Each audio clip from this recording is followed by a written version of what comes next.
Ma'am మిమ్మల్ని అందరూ తిడుతున్నారని ఏమనుకోవద్దు. ఎందుకంటే అలా తిట్టకపోతే వాళ్ళు మీరు గోల్డ్ మెడల్ సాధించేవాళ్ళు కాదు, నేను రాజాసాబ్ తీసేవాడిని కాదు.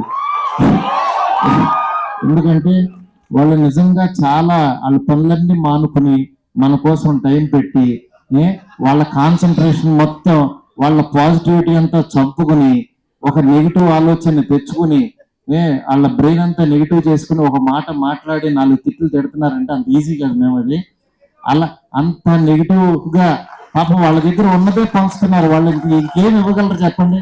వాళ్ళ దగ్గర ఏముంటది? 4 బూతు మాటలు చక్కగా 4 ఏదో ఒకటి తిట్టగలరు, అవే పంచుతున్నారు. వాళ్ళ దగ్గర ఉన్నదే ఇస్తున్నారు. నేను అనుకుంటా ఇది చూసిన కామెంట్ అల్లా, ఓరే నీ దగ్గర ఉన్నది ఇదేనా, ఇంకేమీ లేదా అనుకుంటా. ఎందుకంటే మా నాన్న ఒక మాట చెప్పేవాడు, ఎవడన్నా తిడుతున్నప్పుడు, నాన్న వాళ్ళు తిడుతున్నారు యాక్చువల్ నువ్వేం అనవేంటి, నువ్వేం తిట్టవేంటి అన్నాడు. ఒరే ఆడి దగ్గర ఉంది అదేరా, ఆడి దగ్గర ఉంది ఇస్తున్నాడు, మన దగ్గర లేదు కదా, అది ఎందుకు దాని గురించి అనుకుంటాం అనేవాడు. అందుకని ఎవరన్నా తిడుతున్నా దాన్ని ఎనర్జీగా మార్చుకోండి, డెఫినెట్ గా ఒక గోల్డ్ మెడల్ వస్తే ఇలాగా.